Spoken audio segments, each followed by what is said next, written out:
Morning friends. இன்னைக்கு நம்ம பார்க்க போறது வந்துட்டு முருங்கைக்கீரை பொடி எப்படி பண்ணுறதுன்னு பார்க்க போறோம். அது சுட சாதத்துலலாம் பெசஞ்சு சாப்பிட்டா அவ்வளோ சூப்பரா இருக்கு. முருங்கைக்கீரைய வந்து நல்லா கழுவிட்டு ஒரு 2 டேஸ் நல்லா ட்ரை பண்ணி எடுத்துக்கோங்க.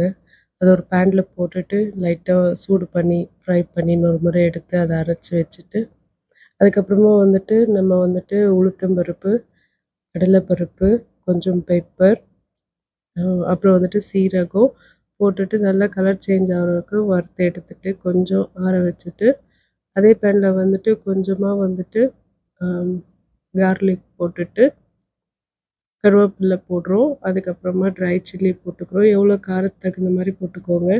ஒரு சின்ன சைஸ்க்கு வந்துட்டு புளி போட்டிருக்கேன் நான். இதெல்லாம் போட்டுட்டு லைட்டா ஃப்ரை பண்ணி எடுத்துட்டு, இதெல்லாம் ஆற வச்சுட்டு, அதுக்கப்புறம் அரைச்சு வச்சிருந்தோம் இல்லைங்களா?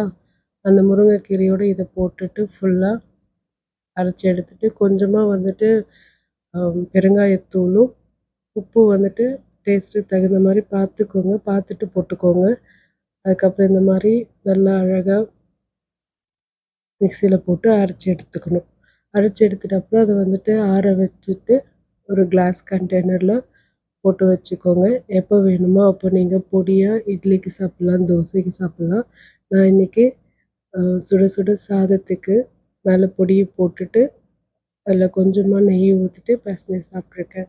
இதில நீங்க வந்து கலர் கொஞ்சம் சேஞ்ச் ஆவணும்னா, கொஞ்சமா மஞ்சள் தூள் போட்டுக்கோங்க. ஸோ தட் இது வந்துட்டு லைக் குழம்பு மாதிரி ஆயிடும். செம்ம டேஸ்டியா இருந்தது. நீங்க உங்க வெர்ஷன் எப்படின்றத நீங்க எனக்கு கமெண்ட்ஸ்ல சொல்லுங்க. ஹெல்த்தியா சாப்பிட்டு ஹெல்த்தியா இருங்க. தேங்க் யூ ஃபார் வாட்சிங். Please subscribe my channel.